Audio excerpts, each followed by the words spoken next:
Okey, baik. Assalamualaikum warahmatullahi wabarakatuh. Salam keluarga MBB. So, hari ini kita akan mulakan dengan Dr. Adrian punya presentation. Okey, silakan Dr. Adrian. Okay. Assalamualaikum warahmatullahi wabarakatuh. Selamat pagi semua.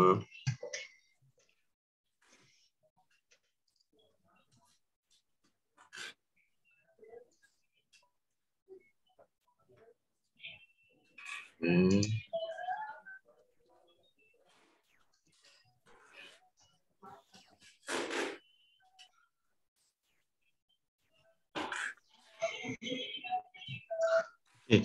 Pagi ni topiknya pendek saja, tapi agak penting lah sebab ini memang ramai antara kita yang alami masalah ni. Sakit sendi semua ni kan, lagi-lagi kalau dah meningkat umur sekarang ni, umur 30-an, 40-an ni kan. Dia yang 50-an kan, abang-abang kat MBB pun ada yang umur yang 50-an juga. So masalah sakit sendi ni memang satu benda yang biasa. Tapi kita tak nak dia jadi kebiasaan. Kita nak, sebab apa, benda ni sebenarnya boleh pulih. Boleh pulih dengan sendirinya. Cuma kita tak sedar. Kita duduk makan obat, tapi sebenarnya obat tu yang pun mengganggu mengganggu perut kita balik kan. So kita problem kita nak dia pulih dengan kita orang semula jadinya. Okey. Tajuk pagi ni adalah sakit sendi, punca dan solusinya. Okey.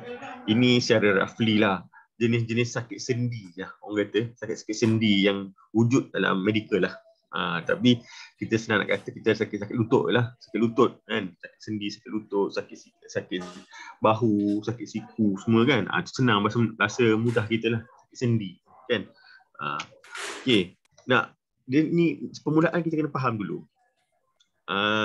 Dalam tubuh badan manusia ni ada sebanyak 206 tulang.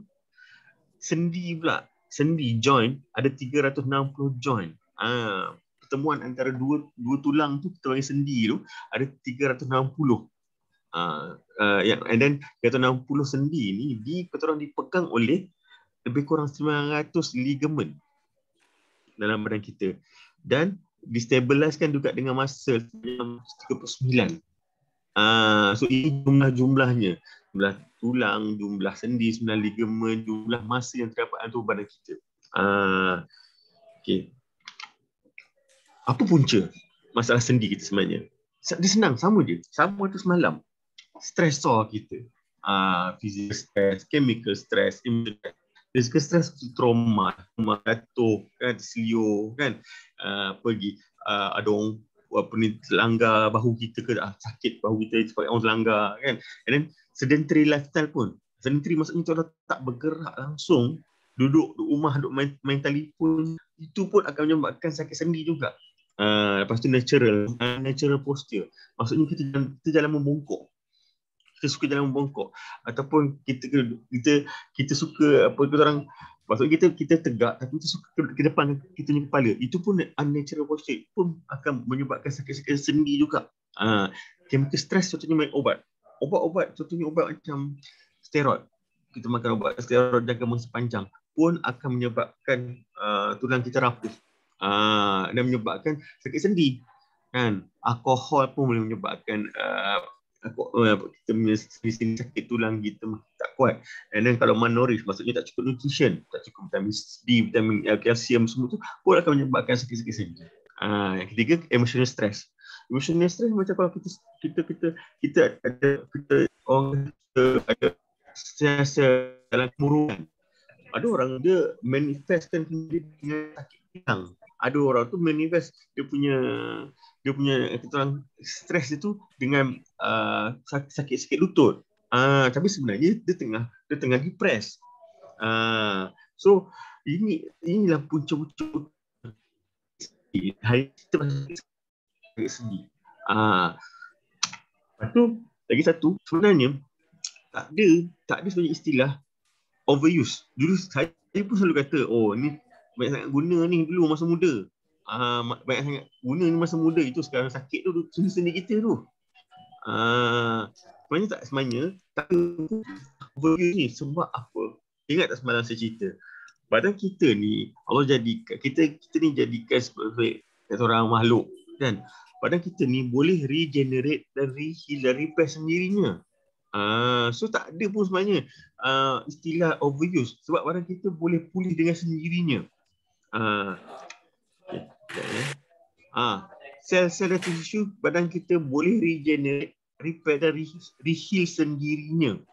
Itu yang saya cerita semalam. So dia berkait badan kita semua boleh. Sendi-sendi kita yang sakit ni sebenarnya boleh repair dan kita orang regenerate balik tisu-tisu dengan sendirinya sebenarnya. Maksudnya kita boleh pulih. Tapi ada sebabnya kenapa kita punya sakit sendi ni berlarutan, tak elok-elok. Ini sini kita nak cerita tu sebenarnya. Okay. Ini dia punya proses. Proses dia mudah. Bila kita alami stresor, tak kisahlah chemical ke physical ke emotional stressor, akhirnya kita akan dapat sakit sendi. Bila sakit sendi tu sakit, ada bengkak dan immobility, kita tak boleh nak bergerak sebab kesakitan tu. Tapi dalam masa sama, selepas terjadinya sakit sendi tu, badan kita akan sendirinya akan buat satu proses pemulihan. Dia akan regenerate balik tisu-tisu kan. Kalau kita punya time tu kita punya otot kita ada luka, kita punya ligamen ada luka, dia akan regenerate balik tisu tu. Dan dia akan repair, dia akan reheal, dia akan sembuh balik sendirinya. Kan? Cuma kita perlu buat apa? Kita perlu bantu support. Kadang-kadang kita lupa, kita nak biarkan kita perlu support. Maksud support apa? Maksudnya kita makan kena makan berkhasiat, makan betul-betul kan. Exercise pun kena buat juga. Dan makan supplement. Penting untuk proses pemulihan. Sama macam semalam. Semalam cerita semalam kan, kita kena bagi support dia, makan MBB, exercise, supplement kita kena buat untuk proses pemulihan tu. Tapi untuk tak terjadi lagi sakit sendiri, kita kena buang stresor kita ni. Bila stresor ni kita buang, lagi cepatlah proses pemulihan ni. Tambah pula kita bagi support yang diperlukan. Ini proses dia. Ni saya cerita dia, proses pemulihan perlukan support kan. Sekarang ni yang menjadi masalah apabila kita dah buang dah stresor dia. Physical stressor dah tak ada, chemical stressor dah tak ada, emotional stressor dah tak ada, dah okey dah. Support kita dah bagi dah. Kita dah MBB, kita dah exercise, kita dah bagi supplement. Tapi proses pemulihan ni tak terjadi. Sakit sendi tu berlarutan sehingga kita kategorikan sebagai chronic pain. Berlarutan panjang. Sampai contohnya kalau sakit lutut ke, atau sakit bahu ke, sakit siku kita ni berlarutan, doktor akan kata orang suggest cucuk steroid. Memang boleh cucuk steroid tak dekat sendi tu untuk kata orang buat kita rasa lega. Sementara waktu dia akan rasa lega. Sebenarnya jangka masa panjang cucuk steroid ni akan menyebabkan tulang kita, cartilage kita makin rapuh, makin rosak. Dan ada satu masanya bila kita punya sendi ni makin sakit dan makin rapuh, doktor akan suggest buat prosthetic replacement. Maksudnya tukar tulang pula. Kepala lutut kita punya tukar kepala humor dia sebab dah rapuh dah. Sebabkan kita duk makan steroid, cucuk steroid tu. Itu sebenarnya dia punya larutan dia.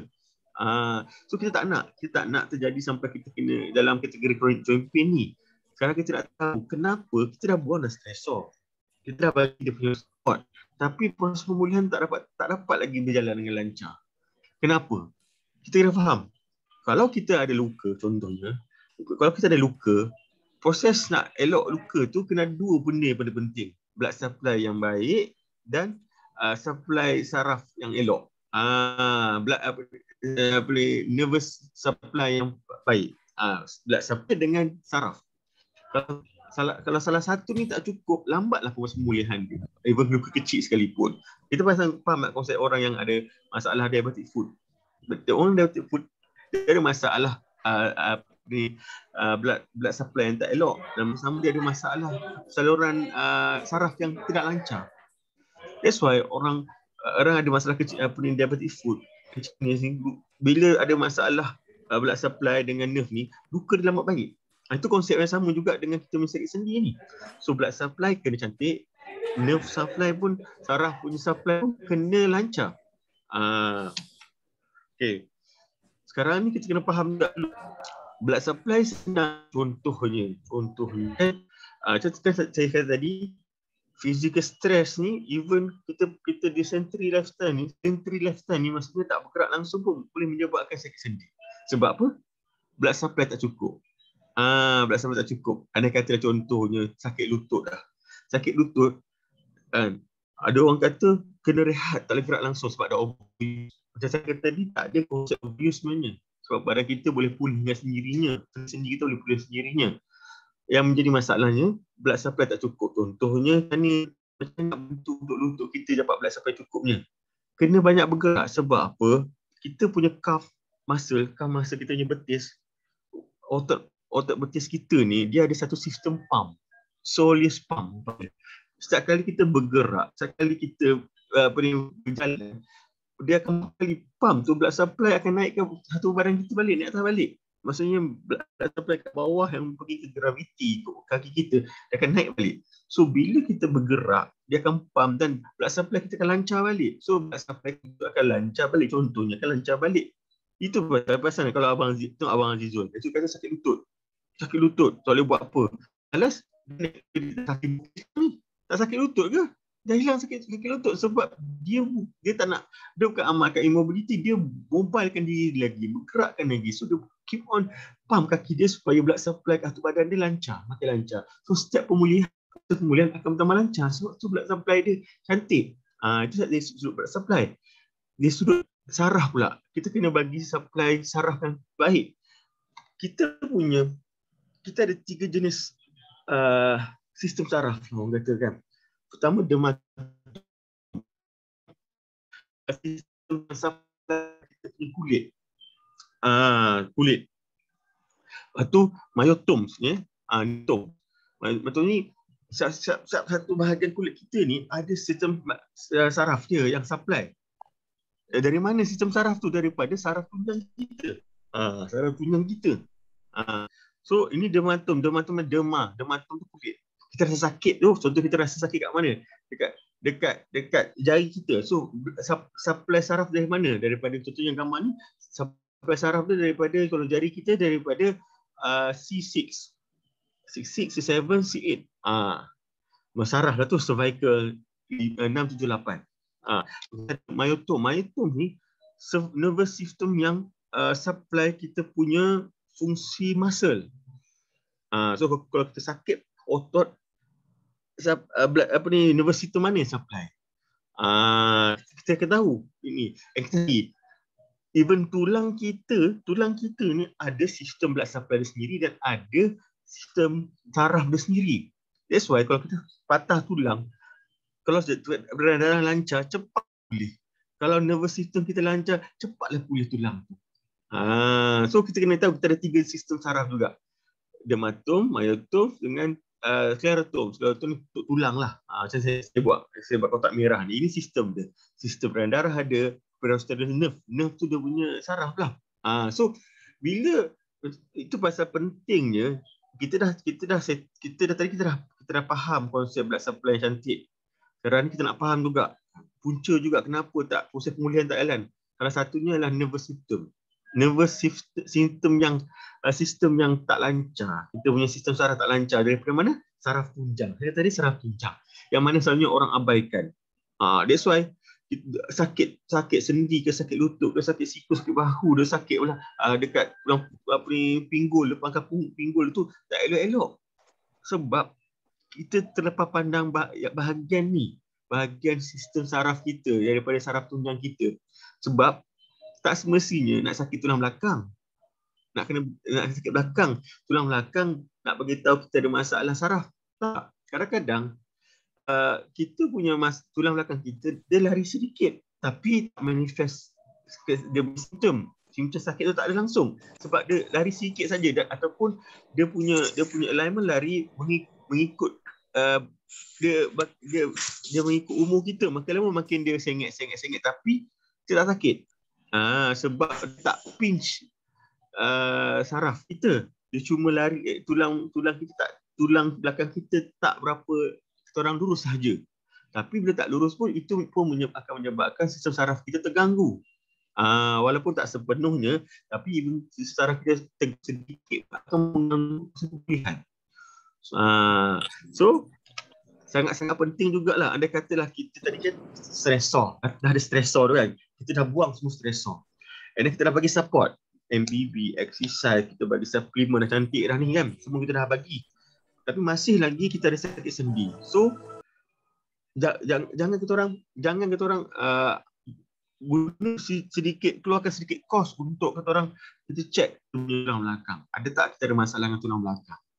Mana tahu tiba-tiba kita rasa rupanya bila check, rupanya kat tulang belakang kita ada sengit sedikit. Kita tak sakit tapi ada sengit sedikit. Mungkin sebab itulah kita punya sendi tak elok-elok, sebab nerve supply kita tak lancar. So topik kita mudah je hari ni. Sakit sendi kita apa punca dia? Punca dah tahu dah stresor. 3 jenis stresor tu. So kita buang stresor tu. Kita dah tahu dah stresor dia apa. Kita buang. Kalau dari sudut pemakanan obat, ambil obat, duk makan obat steroid kan. Duk makan obat steroid. Dan masa panjang akan menyebabkan kita punya tulang rapuh. Kat situ pun akan datang sakit sendi. Ataupun kita kurang nutrition kita tak cukup. Kurang vitamin D, kurang kalsium. So kita kena tambah betulkan pemakanan kita, MBB. So kita buang dia punya punca stresor dia. Bila buang punca stresor, kita bagi support yang perlukan, makan vitamin, suplemen semua, kita exercise kan, kita MBB semua. Dan kalau masih ada sakit lagi, sendi mana tak elok lagi, kita kena check. Last kali kita kena check tulang belakang kita. Adakah sistem, sebab dia melibatkan sistem saraf kita. Saraf yang paling penting sebab semua saraf kita dekat saraf tulang belakang kita. So kalau dah check masih lagi tak elok, itu baru boleh kita buat intervention dan seterusnya. Tapi selalunya kalau sistem saraf kita dah check memang ada masalah, confirm bila kita betulkan, insya-Allah sakit sendi kita akan pulih, sebab proses pemulihan boleh berjalan dengan lancar sebab ada blood supply yang cukup, nervous system yang cantik. Okay. Itu je topik kita pada pagi ini. Pendek saja. Tapi kata orang pengap-pengap penting lah orang kata. Sakit lutut ni. Lagi-lagi dah meningkat usia ni. Okey.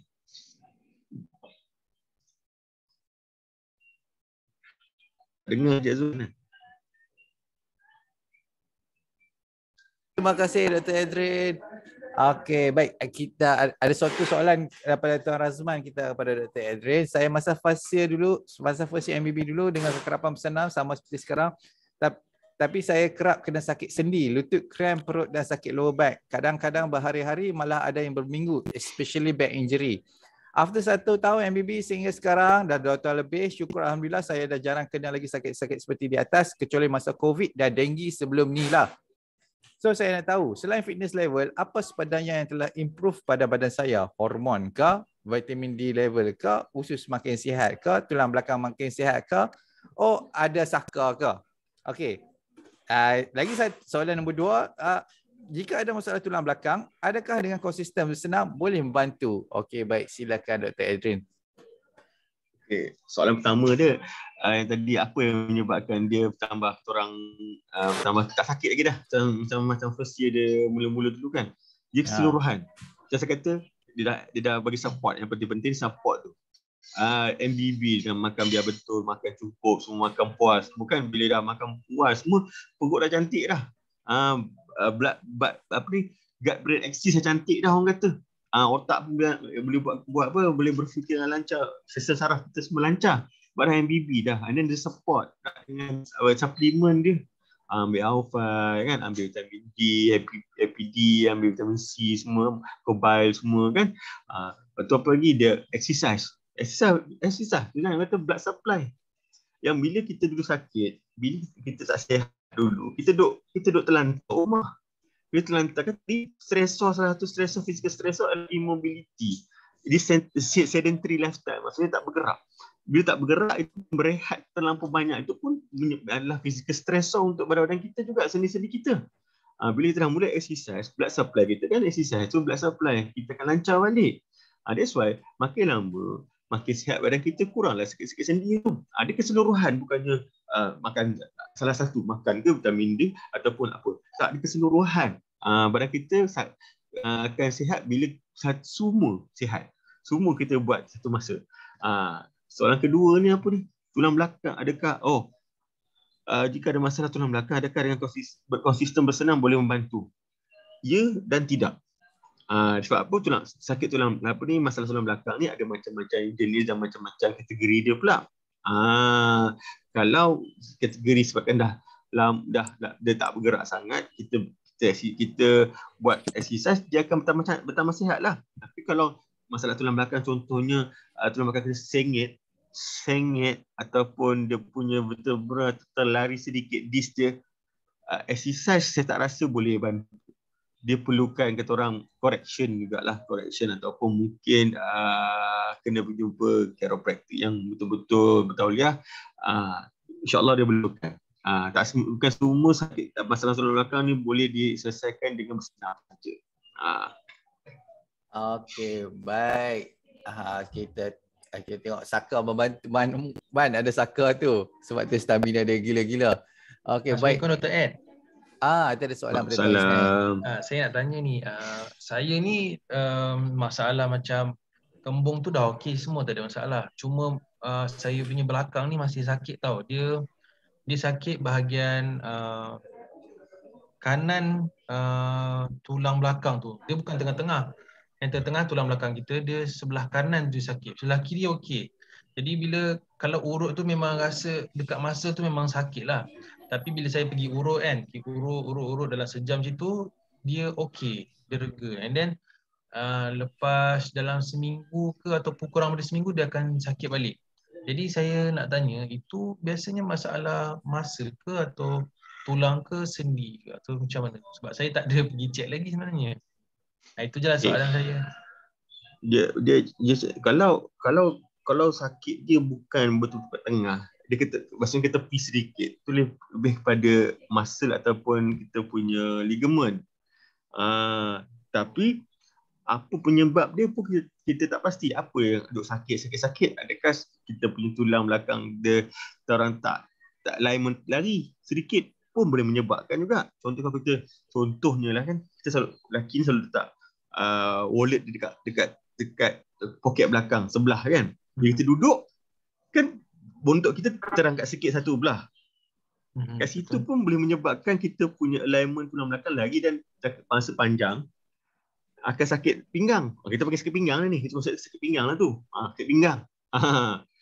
Sebab kan benda simple je. Letak wallet dekat punggung belakang ni. Kat poket punggung tu. Kita duduk dah dekat, bukan dia semalam cerita, mungkin dah dekat 5-6 tahun kan.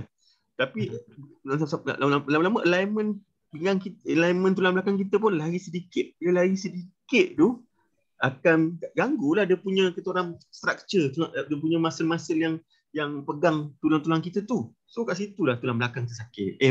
Pinggang kita sakit sebabkan otot. Kita sakit disebabkan kita punya tulang belakang mungkin lari sedikit. So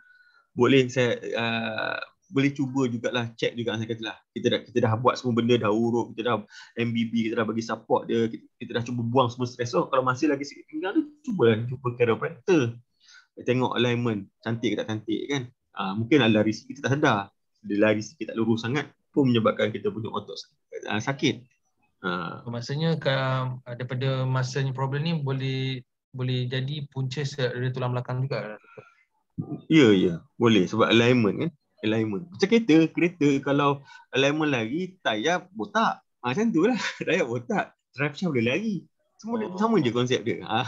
Okay, so nanti kalau saya nak pergi check tu, nanti cakap nak macam mana nak cakap kat dia, nak check alignment ke, nak check nanti Encik Azwan ada kontak kita orang chiropractor yang kita orang yang boleh pakai lah. Boleh pakai lah. Pakai yang kata.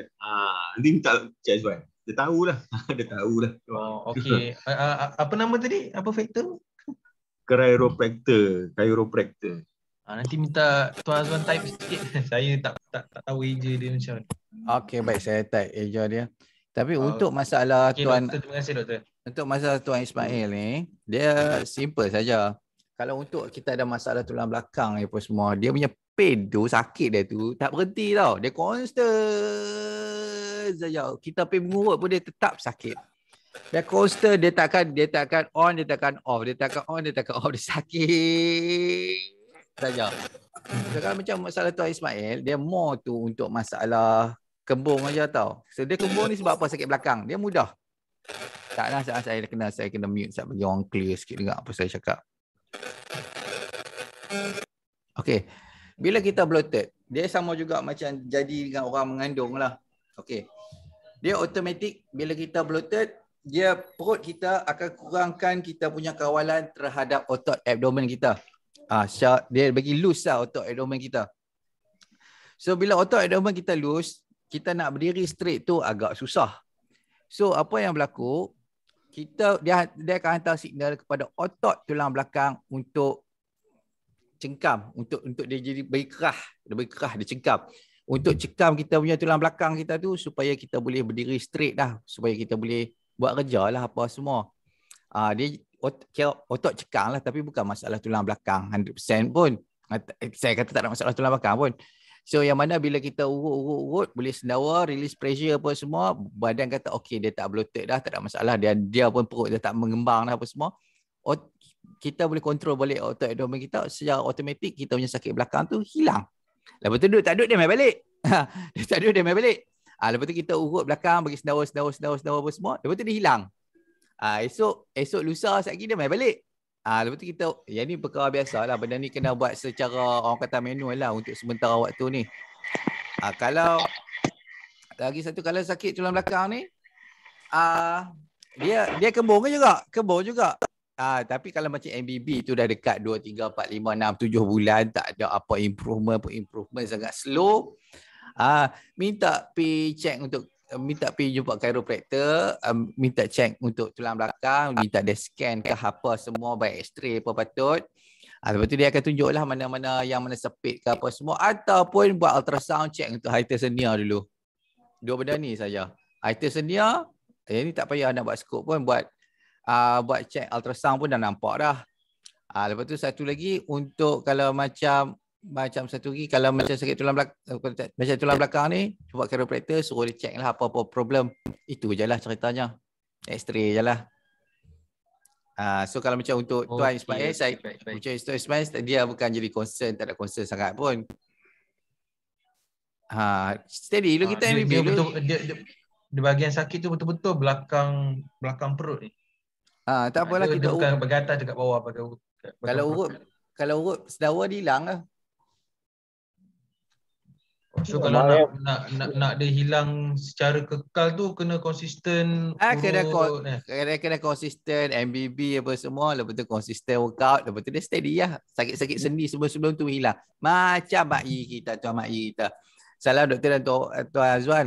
Sebelum kena GERD, saya selalu sakit dalam lutut sebab main bola. Cek doktor, bukan masalah ACL pun. Lepas MBB setahun lebih, sakit lutut saya hilang. Apa menyebabkan saya sakit lutut hilang? Masalah pemakanan atau masalah saraf? Dua benda.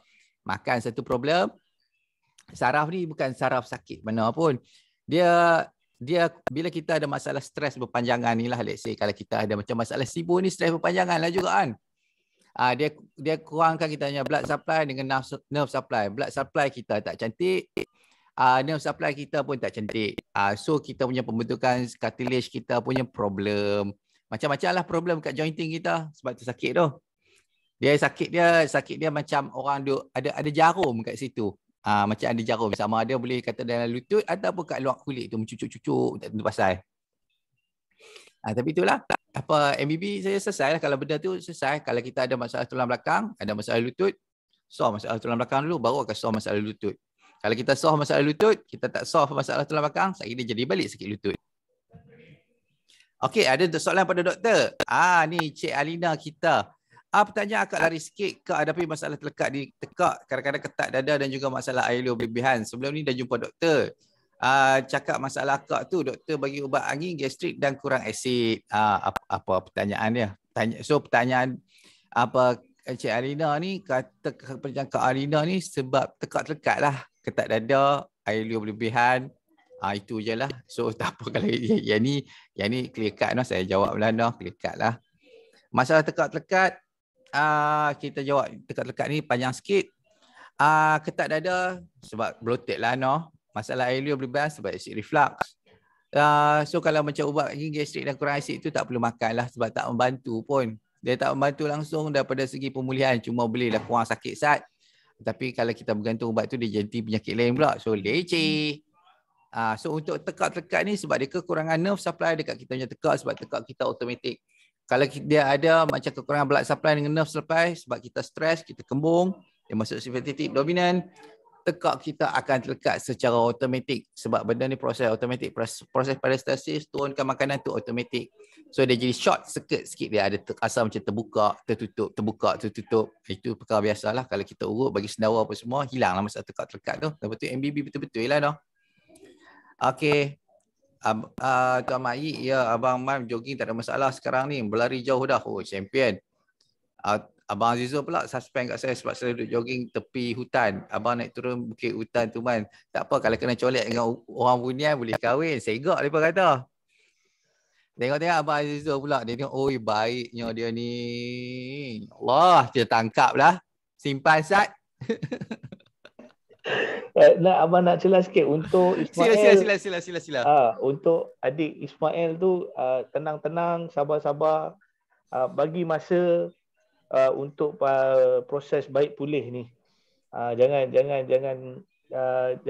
orang kata cepat-cepat untuk kita buat andaian sesuatu benda tu pada diri kita ada benda-benda yang serius. Tak ada apa-apa pun dik. Tak ada apa-apa, insya-Allah tak ada apa-apa, percayalah. Teruskan MBB, teruskan berhaufai bersama produk-produk tu, insya-Allah lah. Dan benda tu mengambil masa untuk dia pulih, tu saja. Tu saja. Tenang-tenangkan diri anda. Alright, sempoi. Macam testimoni saya sebelum ni, saya duduk peringat kat orang lah. Benda ni jangan kejap. Jangan kejap. Dia kalau kejap dia tak dapat. Tapi kalau kita bagi time lah. Dah kalau 6 bulan, 7 bulan kita MBB apa semua, dah try semua benda tapi tak work juga. Kita punya condition tu makin tak ada, condition kita improvement sikit ataupun tak ada improvement ataupun getting worse. Check untuk tulang belakang, check untuk masalah hyperthermia ataupun buat terus dua benda ni lagi senang. Lagi senang kita detect kalau ada hyperthermia ataupun masalah tulang belakang, kita solve terus. So kita MBB tu adalah guna. Kod ni untuk orang yang kedekut sangat duit kot. Tu beritahu siap-siap tau. Ada orang kedekut lah nak bayar nak beli murah. Yang marah. Shopee ni. Okey, baik. Saya saja untuk jumpa fisioterapis dalam kes tuan ni. Okey, ada Physio Mobile. Physio Mobile bagus lah dekat Wangsa Maju tu. Yang jawab cadangan untuk baik pulih. Salam doktor, macam mana nak tahu darah flow bagus dan saraf okey? Ada tak cara nak kena pasti? Okey, daripada soalan Tuan Mio. Doktor, macam mana nak tahu?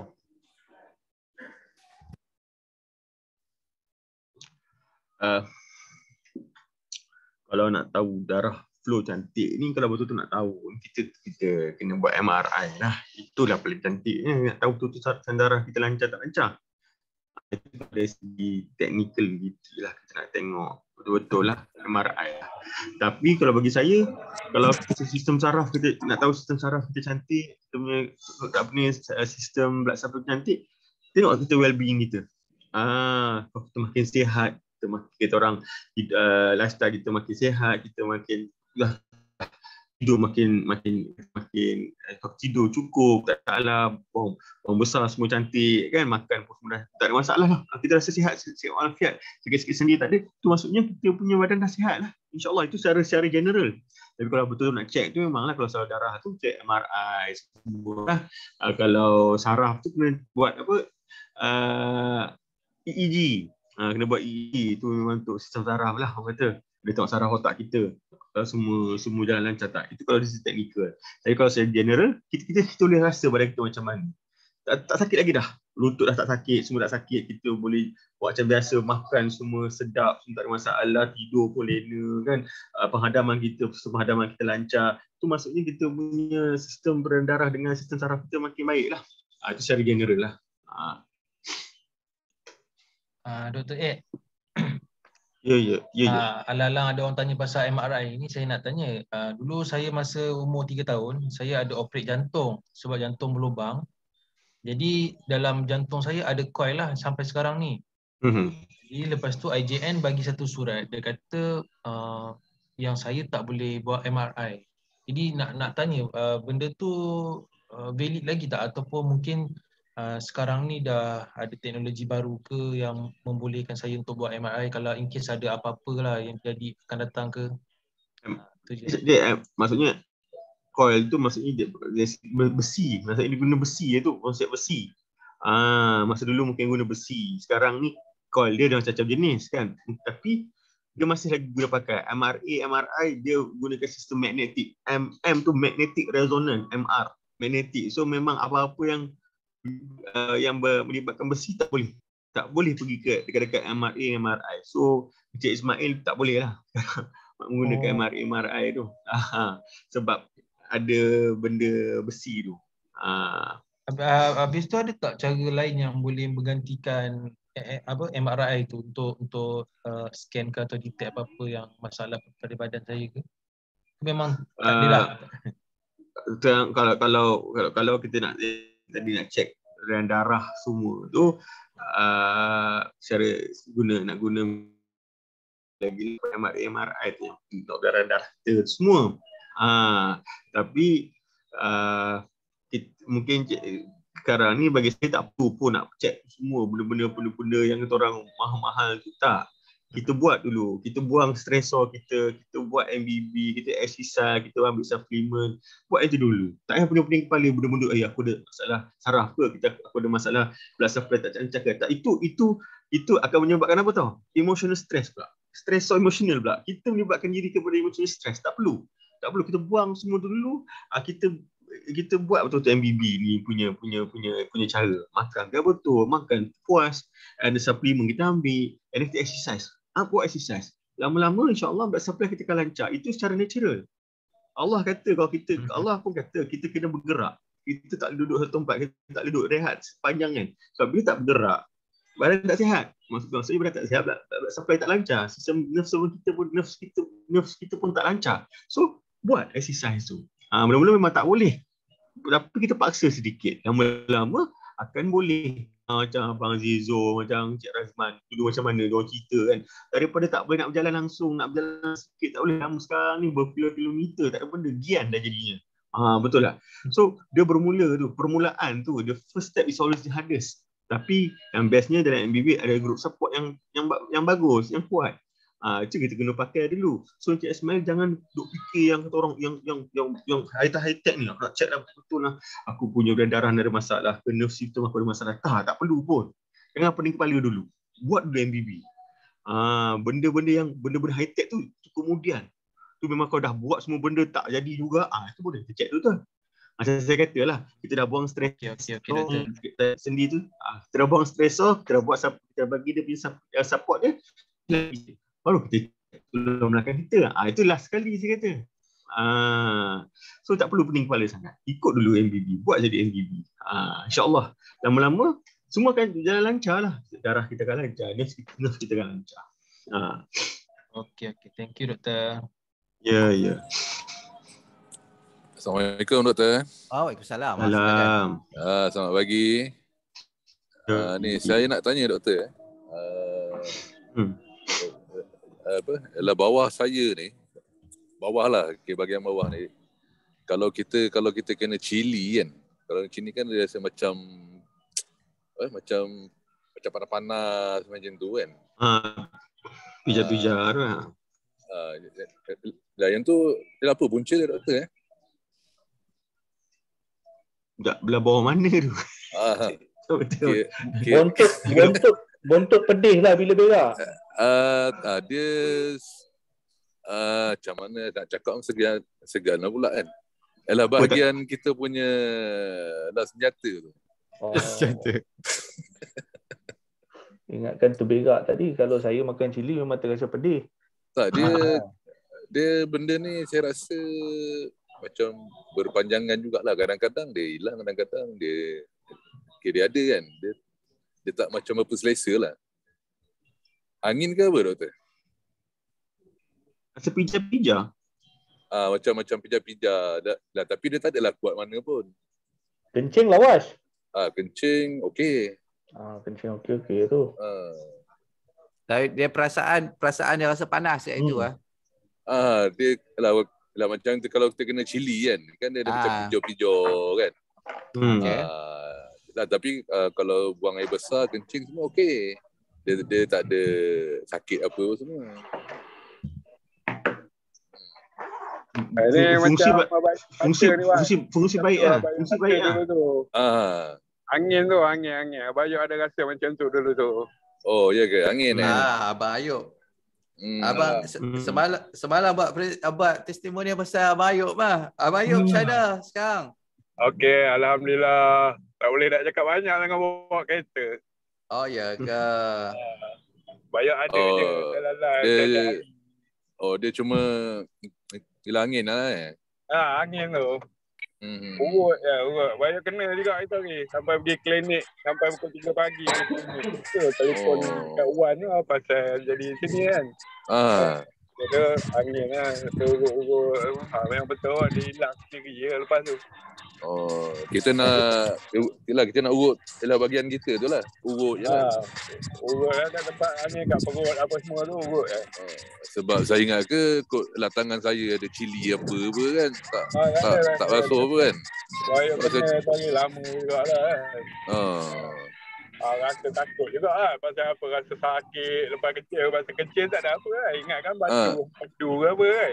Tak dia nak kata sakit. Memang tak ada sakit lah. Cuma dia lah macam kita duduk macam ni kan. Dia macam pijau kan macam tu. Okey. Ada banyak Roger balik lah. Banyak tengok bawa kereta. Alright, Abang Ayub. Assalamualaikum. Terima kasih. Terima kasih Abang Ayub. Maaf ya.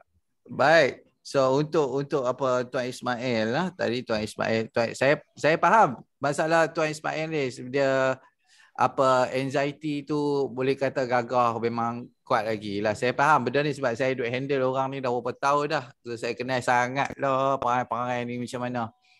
Dia memang akan ada idea nak pergi buat semua segala benda sebab itu memang kita punya tubuh badan respon macam tu. Dia suruh solve problem tu secepat mungkin lah.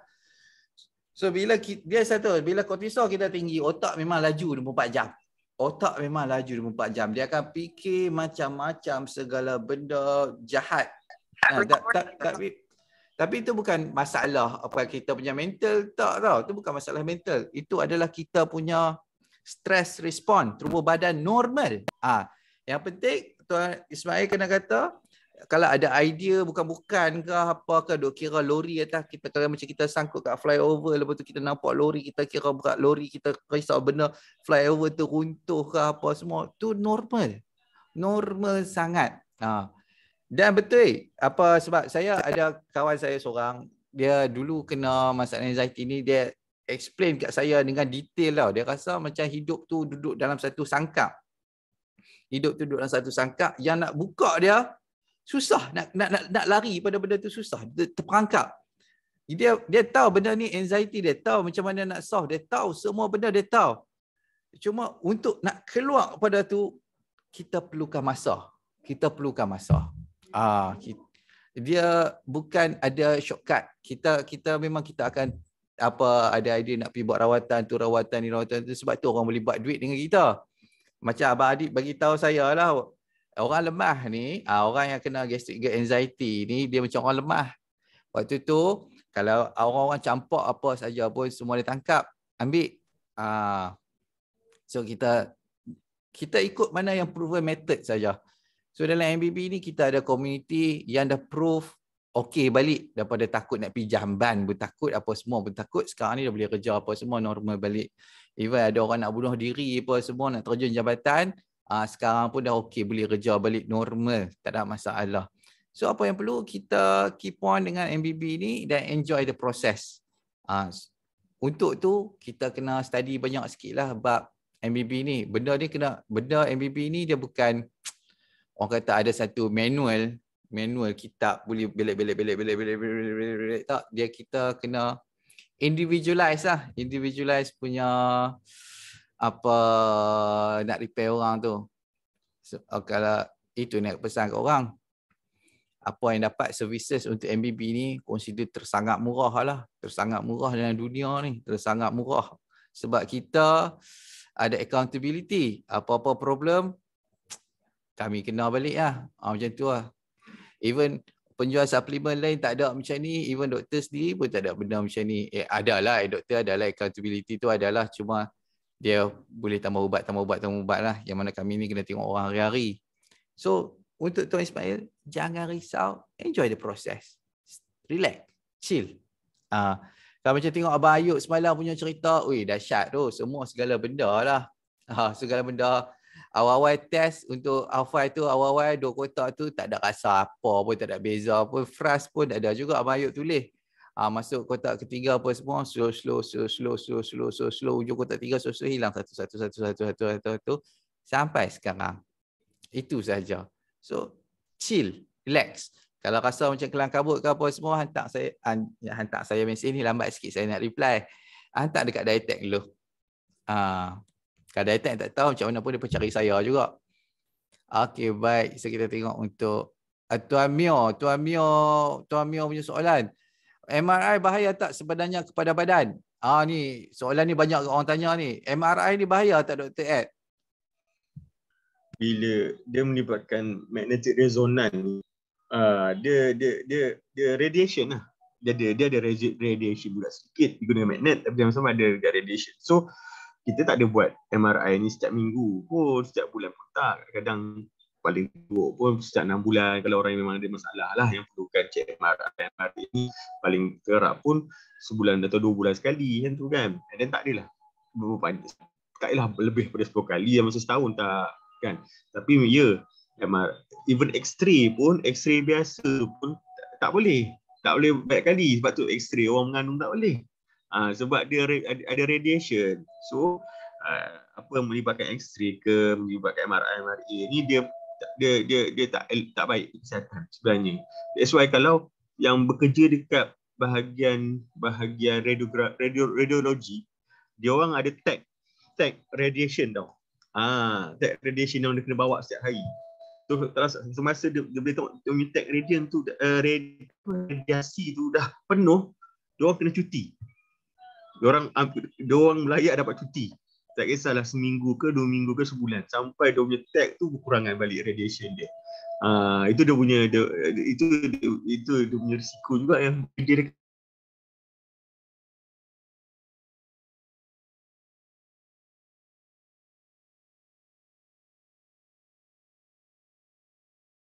radiation tu.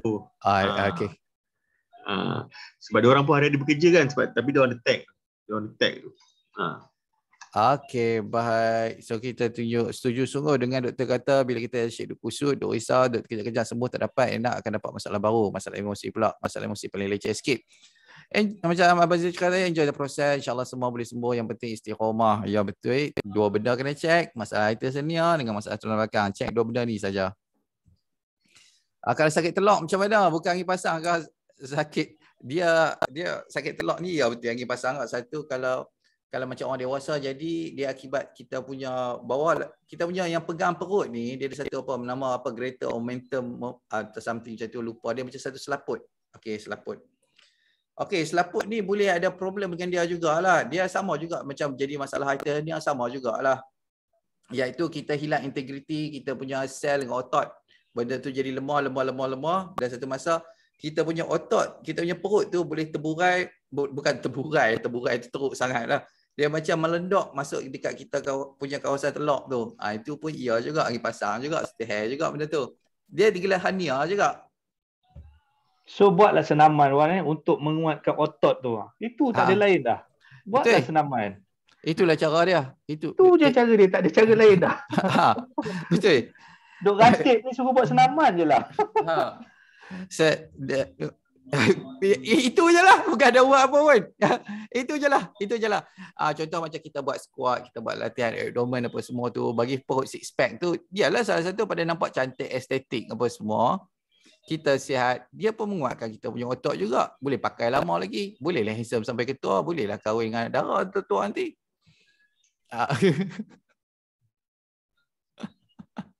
Okey. Betul. Sebab itu orang dulu kan badan sempoi pasal pergi mana? Pergi berkebun, bersawah, bertani, berladang. Otot dia tu memang kuat. Yang jenis banting padi apa semua kan. angkat kelapa sawit tu kan. Ui, berat kelapa sawit, aku pun tak terangkat. Betul. Dia satu untuk kita sebagai seorang lelaki ni, kita punya function tu, orang kata macam Awards tadi kata guna senjata tu boleh pakai sampai mati tau. Kan? Boleh pakai sampai mati. Dia bukan macam perempuan yang ada sampai semasa dia menopause lah. Laki dia boleh orang kata boleh menggunakan senjata tu sampai bila-bila, sampai dia mati lah. Sampai dia mati. Ada satu ni Wan mengatakan kan dulu ada mengatakan testosteron hormon lelaki tu berkurangan. Betul. Tu kan. Tapi sekarang ni dia bukan masalah testosteron tu pada umur dah tau. Tapi betul, apa yang anda makan. Betul. Lifestyle anda macam mana, stress level anda macam mana, senaman anda macam mana. So testosteron tu dia akan ada sampai kita mati. Asal saja jaga makan, senaman, jaga stress level. Jangan lupa ambil microbal dengan How-Fi. Ni tengah promosi Merdeka ni. Cantik lah Abang Rizal. Yes. Kan. Top up. Apa yang ada top up ni. Saya dah top up lah. Pakai cerita TikTok. Okay, baik. So kalau macam untuk testosteron ni orang kata menurun, antara kalau macam orang-orang muda lah. Orang kata kan orang muda umur baru 20. Tapi dia mati pucuk lah. Satu puncak dia makanan lah. Kebanyakan most of the time makanan. Makanan yang sangat problem, kita makan tepung banyak, lepas tu kita badan berlemak ni dia akan macam perut kita, fat cell kita sampai satu masa dia jadi macam organ sendiri tau, dia akan produce hormon sendiri, iaitu hormon estrogen. So bila estrogen kita tinggi, testosteron kita menurun, kita lelaki dah start ada tetek macam perempuan tu pasal dah jadi masalah mati pucuk. Lelaki jadi mati pucuk. Serupa kucing kena kasih. Jadi kucing bodoh. Tak boleh nak buat apa. Hidup pun tak berguna. Dah lebih kurang macam tu lah. Tak bersemangat nak buat apa pun dia nak buat. So kita tak mau jadi macam tu. Pastikan sentiasa workout, sentiasa MBB, jaga makan semua lah. Elok-elok lah. Okay, ada soalan pada Dr. Ed lagi. Mana ni tadi saya nampak. Tuan Faizan, Dr. Ed, minggu lepas kena macam nak pitam jantung, laju petang nak pagi buat isi jantung normal, lepas semalam saya jadi macam sakit nak pitam. Kenapa doktor? Tuan Faizan. Silakan Dr. Ed. Mana saya nak baca balik? Kat mana soalan dia ni? Dia dekat bawah. Minggu lepas kena macam pitam jantung laju pagi buat ECG jantung normal. Lepas tu semalam saya jadi sakit nak pitam. Kenapa? Ini benda biasa yang rakyat kat MBB alami lah. Kan? Dia bila datang GERD tu, bila datang kembung tu, jantung laju.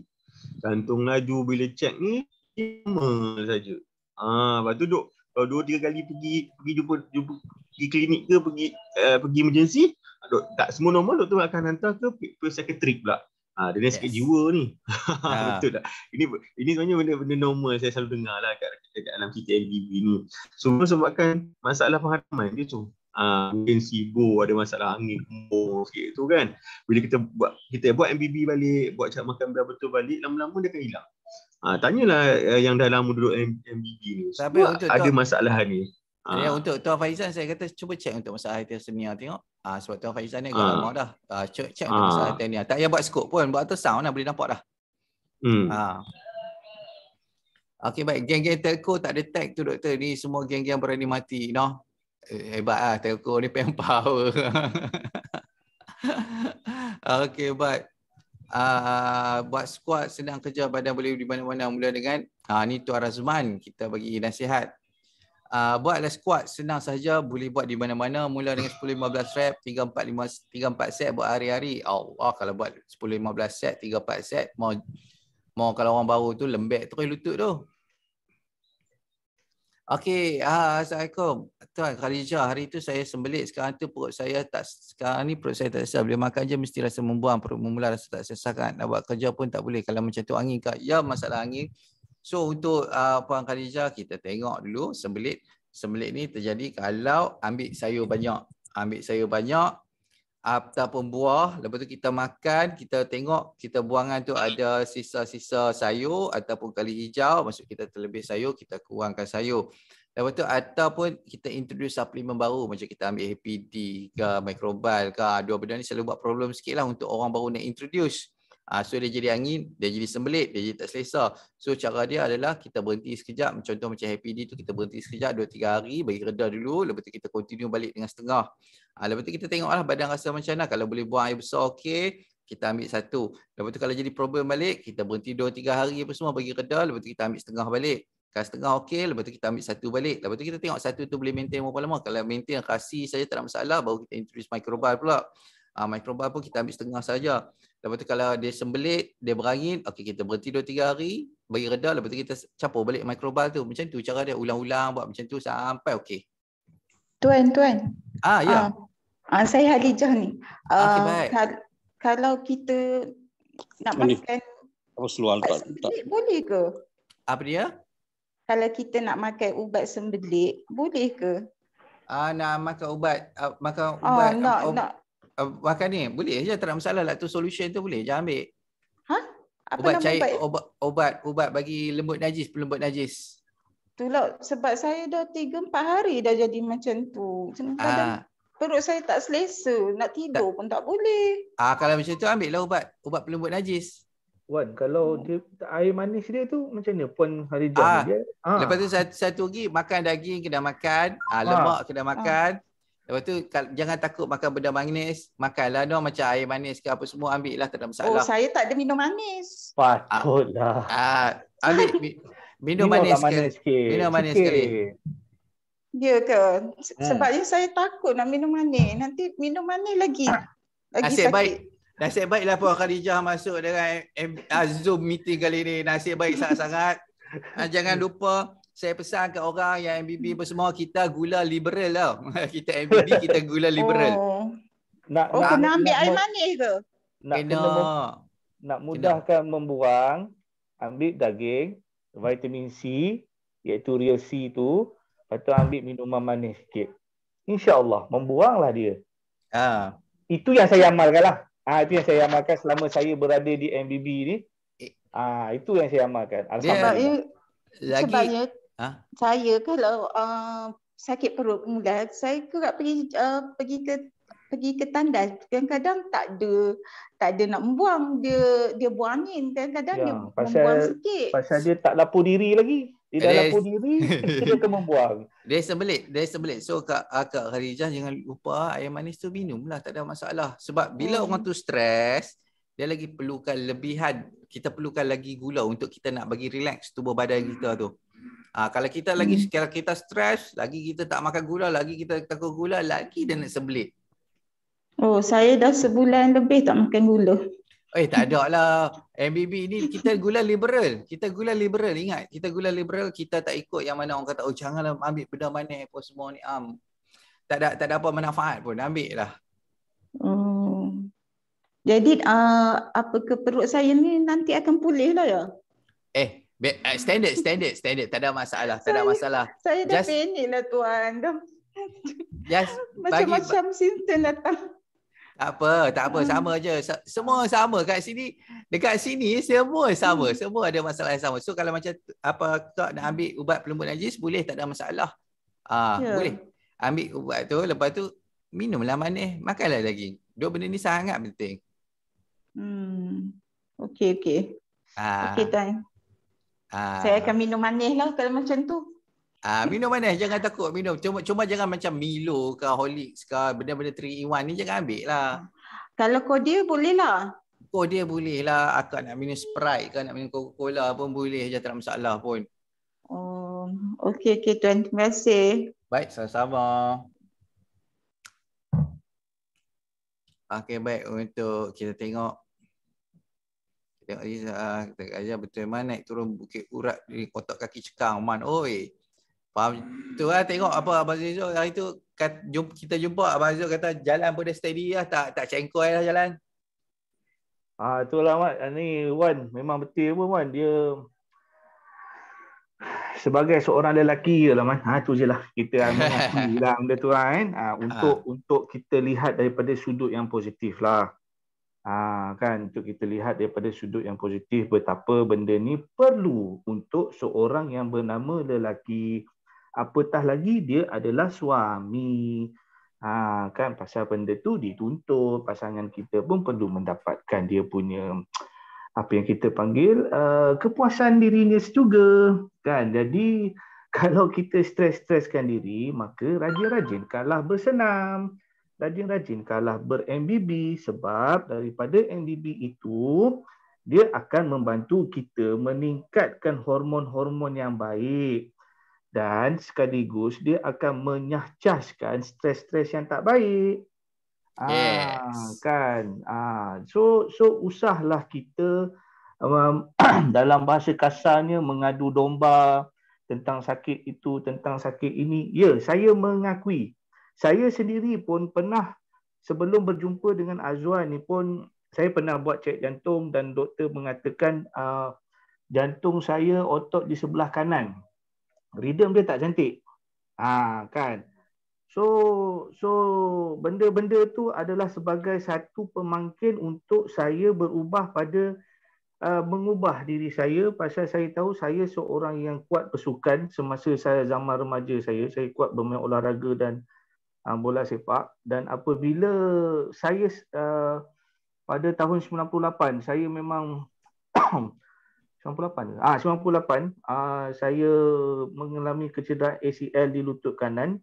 Dan selepas 4-5-6 tahun lutut kiri pula, cuma kanan tu saya operate lah. Okay. So bila saya operate tu memang sangat-sangat hampir 30 lebih kurang lah, hampir lah. Razman tahu cerita ni dan Azwan pun tahu. Saya tidak bersenam. Sehinggalah saya kena saya kena GERD gastrik bagai semua ni. Di situlah saya betulkan kembali. Dan saya seperti orang lain juga. Dia datang macam-macam ilham yang bukan-bukan dalam kepala otak ni. Aku sakit tu lah, aku sakit ni lah. Dengar orang tu cakap, aku seolah-olah macam orang tu transfer penyakit dekat kita pula kan. Jadi sebenarnya itu adalah semua akibat daripada kekurangan minerals dan vitamin dalam badan. Itu saja. Apabila kita kekurangan vitamin dalam badan, harus kita akan nampak hantu syaitan.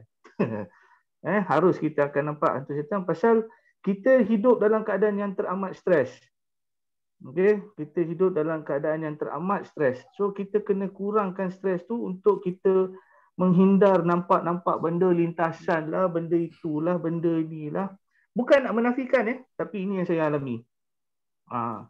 Jadi apabila kita hidup dalam suasana pemikiran yang positif, dikelilingi orang yang berpositif, okay, so kita akan positif lah.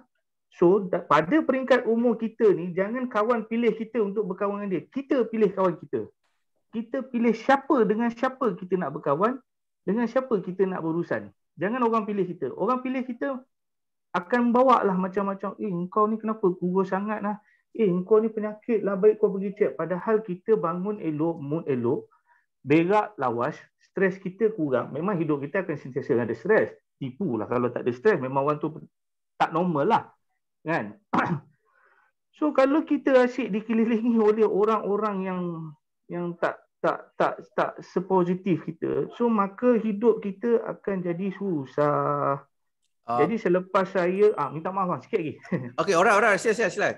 Jadi bila Azwan kata pada awal dia kata bang, bersenam bang. Okey, saya pun start bersenam, saya berkenal dengan Razman. Daripada situ saya mencabar diri saya dan sampai hari inilah kalau saya panjat bukit tu dan saya berjoging, macam saya pernah cakap dalam Zoom meeting, saya yang dapatlah. Saya hanya boleh membagi kata-kata semangat, rangsang dan contoh terhadap diri saya. Selebihnya itu terpulang kepada individu sendiri, berbalik kepada Allah mengatakan, aku tidak akan mengubah nasib sesuatu kaum, melainkan kaum itu mengubah nasib dia sendiri. So pegang ayat itu, ambil konsep pada ayat itu, ubah diri kita kalau kita nak Allah tolong kita. Azwan dah tolong, Razman dah tolong, Dayatek dah tolong. So tanya diri kita sendiri, aku nak apa ni sebenarnya? Duduk diam-diam tanya, aku ni nak apa sebenarnya? Kalau nak dodol, raya kita ada jual dodol. Kan? So tanya diri sendiri, tepuk dada, tanya selera. Tepuk dada, tanya selera. Okey, tu sajalah. Terima kasih. Baik, dia ni pakar motivasi cakap ni. Kalau nak panggil masuk panggil buat talk ni boleh ni. Jangan Wan, jangan. Kita tolong-tolonglah, kita tolong-tolong insya-Allah, abang tolong-tolong. Fazilah Kamsah pun ada lagi lah. Pun tak dengar cakap lama lagi. Okey, kita lah. Pun susah cari makan dah.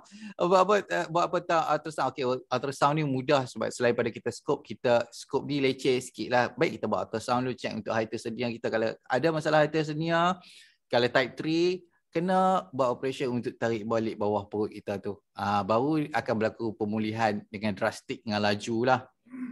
So kalau kita tak buat tu, problem sikit dah. Sebab kita, itu antara stres fizikal yang perlu kita ambil tahu. Satu masalah tulang belakang, kalau tak ada masalah tulang belakang, kita check untuk hyperthermia dulu. Kalau hyperthermia ada, tak boleh buat apa lah. Kalau type 1, type 2 tu, dia bukan combination lagi, boleh lagi, tak ada masalah. Tapi kalau masuk type 3 dah ni, ada banyak perut naik ke atas dah, kena buat operation. Itu tak boleh buat apa. Kalau kita boleh bedah batin, kita bedah batin. Kalau asid perut kurang, kenapa rasa, ini soalan pada Tuan Jeff. Kalau asid perut kurang, kenapa rasa badan sentiasa panas macam demam, tapi bila cek suhu normal juga. Okey, baik. Ini sebab histamin. Kalau bila kita stres, automatik badan kita akan produce histamin. Ini perkara normal lah. Especially kalau macam kita ada masalah perut, kita ada sibu kan. Automatik badan kita akan rasa panas. Sebab apa? Sebab histamin kerja dia adalah untuk melebarkan kita punya saluran darah. Automatik kulit akan panas. Satu lagi bila kita dalam sympathetic dominance, fight or flight, banyak darah pergi dekat kita punya limb, kaki, tangan apa semualah. So badan tu rasa macam-macam lah. Rasa panas, boleh ada tak boleh kena sejuk pun. Ya juga, dia tak boleh nak regulate dia punya temperature. So untuk Tuan Jeff ini perkara biasalah. MBB apa semua dah bagi time. Dia akan selesai. Kalau masalah lutut, macam mana nak settlekan bos? Masalah lutut nak settlekan macam apa Bang Azizul cakap tu. Lutut ni, okay, baik. So, lutut ni, dia bekerja dalam hidrolik jugalah. Setiap limb kita ni, dia hidrolik. Setiap kali kita gerakkan tangan kita, okay, dia pump darah pergi sini, lepas tu kita pump balik, mai balik urup. Kita pump darah ni, pump balik. Lutut sama juga macam kaki. Kaki ni antara otot hidrolik yang terbesar dalam tubuh badan kita. Setiap kali kita bengkok, dia akan pump darah. Lepas tu setiap kali kita straight, dia pump balik darah. Dia pump lah. Dia sentiasa pump. Even kaki kita ni, tunjuk kaki sikit lah. Kaki kita ni, dia masuk, cara dia bergerak kaki ni pun, semua ni pump hidrolik. Dia pump darah kita naik turun. Okey. Kalau kita tak kalau kita tak exercise, kita tak gerakkan kita punya limb kita ni, empat kerat kita punya, kita akan mengalami masalah darah tak jalan dengan elok lah. Satu sebab tu perlu exercise. Lepas tu satu lagi kualiti darah, kita kena jaga juga kualiti darah kita ni. Iaitu, okey, tadi ada presentation pada Dr. X, saya nak cerita lah. Kualiti darah. Kualiti darah kita ni dipengaruhi sama ada kita dan sympathetic dominance ataupun parasympathetic.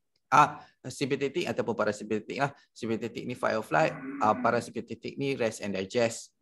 Kalau kita dalam keadaan mode parasympathetic, mode sympathetic dominance, apa orang kata fight or flight ni lah, kita akan mengalami kekurangan darah jugalah yang berkualiti untuk supply dekat kita punya jointing. Itu dah satu hal lah. Satu lagi kita tahu juga bila kita ada masalah sympathetic dominance, kita akan kekurangan nerve supply dekat kita punya kawasan jointing.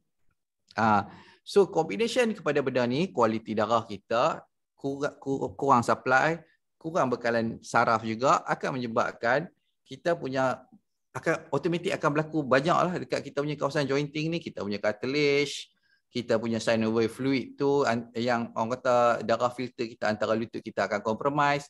Banyaklah cara dia, banyak problem dia.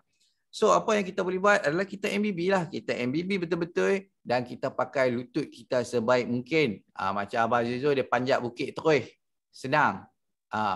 Lagi banyak dia pakai lutut dia, lagi banyak dia okey. Macam tu cerita dia. Kalau nak okey lutut, tak ada cara lain, kena pakai lutut tu. Tapi kalau lutut tu memang dah jahanam teruk apa semua, kena buat operation lah. Tapi sementara masih rasa macam sakit-sakit biasa apa semua tu, pakailah MBB betul-betul, bagi badan rest betul-betul.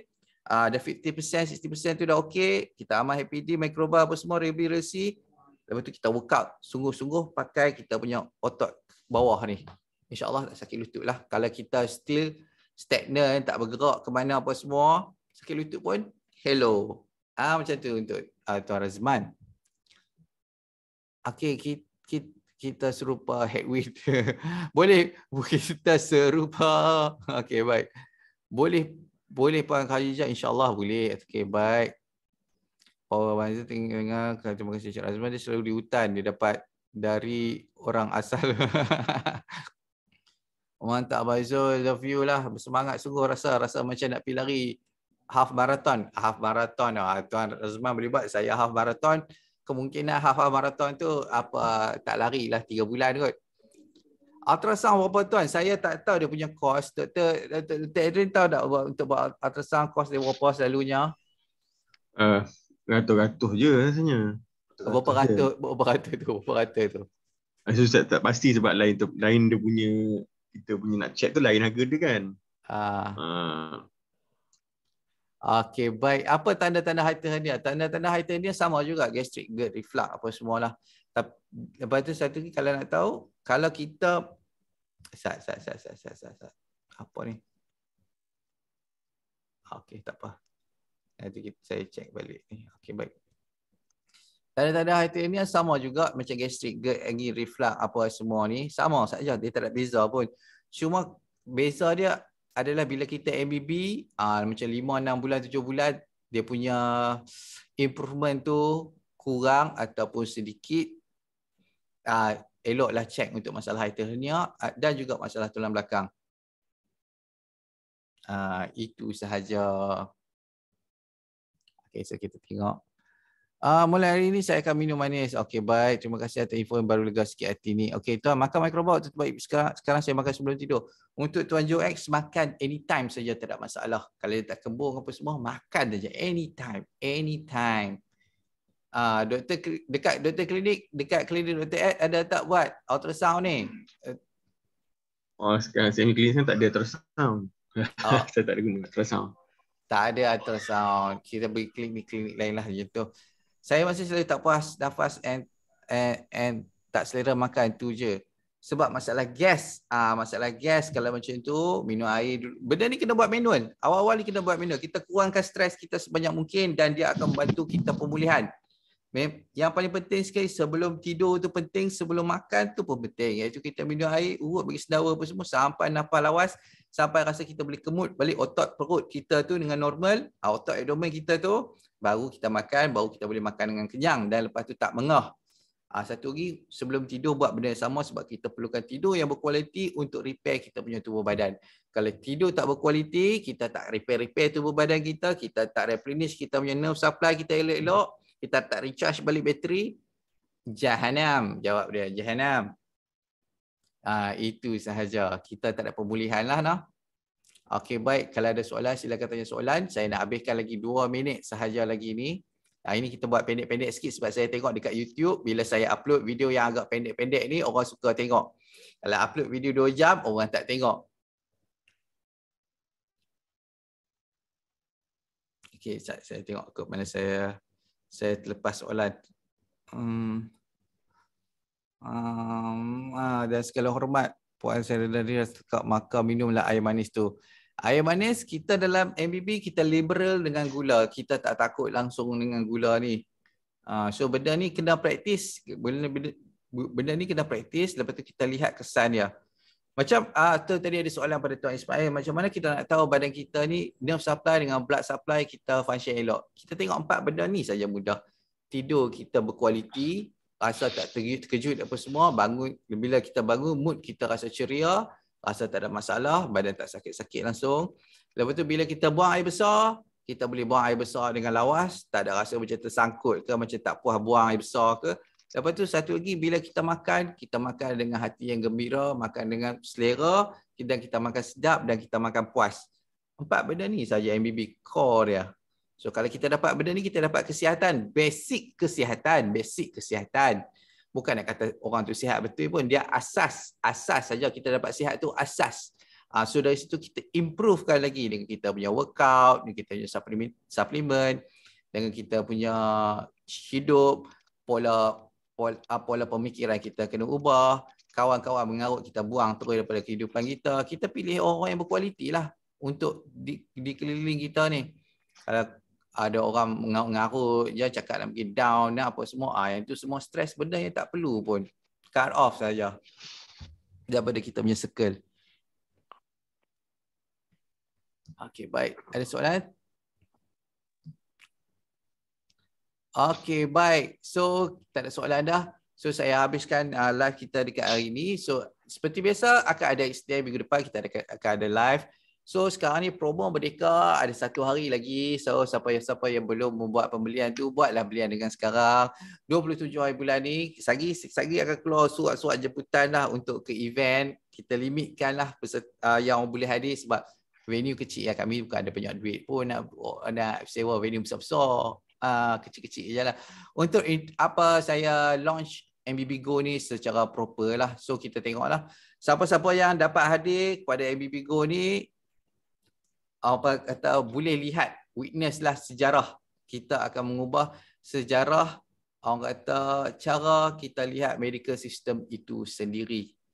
Ini sejarah ni, yang mana benda ni akan diimplement satu dunia. Mungkin orang ciluk saya punya, mungkin kalau ada rezeki tu Apple beli ya, kalau Apple beli tu raya Hindu lah hari tu kan. Okey, baik. Itu sahaja. Terima kasih banyak-banyak. Assalamualaikum warahmatullahi wabarakatuh. Promo masih berjalan dan kita jumpa hari Isnin minggu depan. Assalamualaikum warahmatullahi wabarakatuh. Waalaikumsalam warahmatullahi wabarakatuh. Waalaikumsalam warahmatullahi wabarakatuh.